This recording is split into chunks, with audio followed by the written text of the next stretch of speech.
Hello, friends. I haven't made a sermonette in a couple days, so I had something happen this week that I thought might be something that we all struggle with, so I thought I'd bring a word on that. I had a chance to be very offended. A YouTuber called me a name and for no apparent reason other than to just be mean. And there's just mean people out there like that. And I just wanted to talk about that some and how we ought to handle it and what Jesus says about that.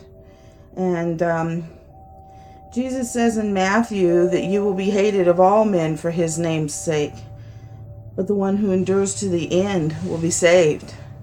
Well, that all by itself is worth taking offense for.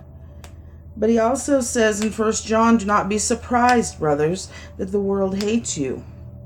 We know we have passed out of death into life because we love the brothers. He tells us not to be surprised that the world hates us, that the world's mean to us. So, he knew, he was aware, and he warned us about it, He also said in John, in this world you will have trouble, but take heart, because I have overcome the world, he says. And he has. And this life is short, and offenses are small compared to the glory that we will have in the end for eternity. He tells us how to act, concerning offenses. In Acts, he says, Paul says, I exercise myself to always have a clear conscience, void of offense toward God and toward men. He says he exercises himself to always have a clear conscience, not to offend God or man. Exercise. That means to me that it's a practice. It needs to be perfected. But it is a practice, and none of us are perfect. And we just need to exercise that part of us. In Romans, it says, now I beseech you, brethren, mark them which cause division and offenses, contrary to the doctrine which you have learned, and avoid them. Okay? So, people that aren't like-minded, you're not to be mean to them. You're to be kind. But you're to avoid them, if at all possible.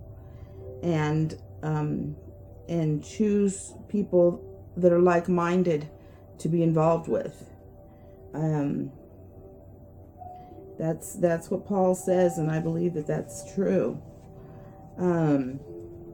Jesus makes room for anger because it's a hard world that we live in, and there are times we're going to be angry. I don't care how saintly you are. I don't care how spiritual you are. I don't care how filled with the Spirit you are. There are times that you're going to be angry. So Jesus says, be angry, but don't sin. And don't let the sun go down on your anger. So go ahead and be angry, but don't let it cause you to sin. And only let it last for the day. Don't let it continue for a week or a month or a year or whatever. Just the day. And don't let it let you sin. Don't let it make you sin. And that was wise. And I think we all need to remember that and not carry our anger on and on and on. Jesus says, Jesus is praying as he's about to be crucified, and he says, I have given them your word. The world has hated them because they are not of the world, just as I am not of the world. Well, there again, he forewarned us. He knew it was going to be the case. And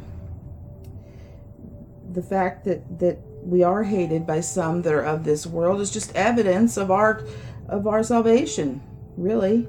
And so when you see it that way, when you see it as evidence of your salvation, it's a lot easier to not be offended, or to be offended for a shorter period of time at least, so that the sun does not go down on your anger. And so In Corinthians, he says, "Behold, now is the day of salvation. Give no offense in anything, so that the ministry be not blamed."